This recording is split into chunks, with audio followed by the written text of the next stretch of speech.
هرات د افغانستان د انګورو تر ټولو لوی تولید کوونکی ولایت ګڼل کیږي.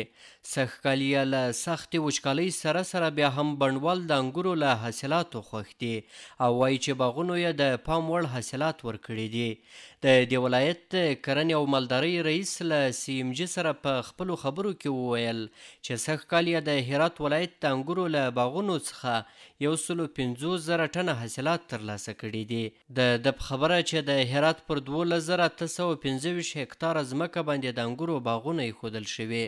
الحمدلله هرات کې رښتیا هم انګور ډېر په ښه ښکال یې ښه حاصلات درلوده چې تقریبا تولید د انګورو موږ تر 1.5 لکه پورې یعنې 150,000 تونه انګور تولید درلودی چې په هغې کې بیا څو اندازه صادریږي خارجي کشورو ته چې هغه کشمش کیږي او څه اندازه د لته خرڅیږي سره نو او تقریبا په انګورو باندې موږ ساحات چې تحت تر کښت د انګورو ده هغه 12,125 هکتاره مځکه موږ په انګورو باندې کښت لرو. د دې ولایت بزګران هم د خپلو انګورو د حاصلاتو څخه د خوښۍ ترڅنګ وایي چې سږکال یې حاصلات ډېر خوندور او په بازار کې یې پلور هم د نورو کلونو په پرتله ښه و. عبدالواحد کاکا له تیرو 22 کلونو راهیسې په هرات ولایت کې د انګورو کاروبار کوي.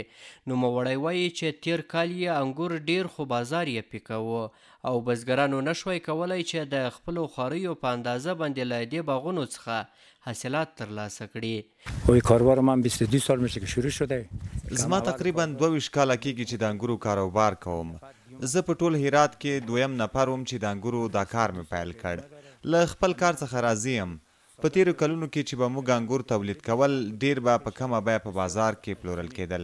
د انګورو من به تقریبا په 50 افغانۍ پلورل کېده خو اوس یې بیه له 50 افغانیو څخه تر 200 افغانیو رسېدلې ده. دی زیاتوي چې خپله د هرات له انګورو څخه ممیز جوړوي او بیا یې بهرنیو هیوادونو ته لیږي. د نوموړي په خبره لسګونه هغه ماشومان چې د کورنیو سرپرستان نه لري له ده سره په کار بوخت دي او هره ورځ دومره ګټه ورکوي چې د هغوی د ورځې گزاره ورباندې وشي. حدود 500 نفر ما همیز تقریبا د 1500 په شاوخوا کې له ما سره دلته کسان په کار بوخت دي. له خپل کار څخه ډیر خوشحاله یم او په دې هم خوښ یم چې دلته مې دغه خلک را سره په کار بوخت کړي دي. د افغانستان د خلکو اقتصادي وضعیت ښه نه دی. زما هڅه دا ده چې دا خپل کاروبار ته پراختیا ورکړم او لا هم نور کسان په کار کړم.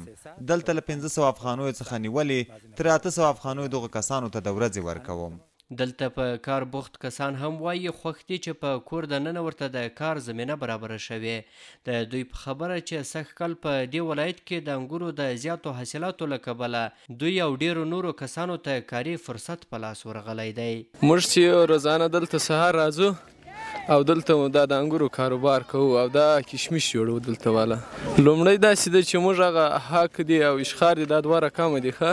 دا موږ وړو بیا په جوش اوبو کې اچوو بیا هلته جوش وي بیا دا د جوش نه ولیږي بیا اوبه ورباندې ور اچوو په بیلرو کې او بیا د هغه نه وروسته بیا سهار یعنې ماښام چې موږ جوړ کړه بیا سهار رااخو او دلته په کرو کې ور اچوو بیا تر هغه لاندې اور کوو او هغه په خپله په جوش راځي. کله چې په جوش راله بیا د انګور پکښې غوطه کوو او کله چې مو غوټه کړه او دا راوړو هلته بیا په میدان کې هوارو او د دونه کشمش جوړېږي. خوشحاله انشاءالله دره به راځي و د غونډې پیدا کېږي چې موږ وخورو دغه بنده احتیاجي په اجرا کېږي او په دا کارو باندې نور غوښتن نو دغه ده چې دغه کاروبار د خلکو د تجارتانو د منه یو کشورو ته لاره ورته خلاصه سي چې دا کار د مسلمانانو د نور دپاره تعداد برابر سي لکه د نور غریب خوارو غریب خلک سته په افغانستان کې ډېر دي. ورځې 300 ګټي وخت دا اوس دا کار دی دا ما ورید.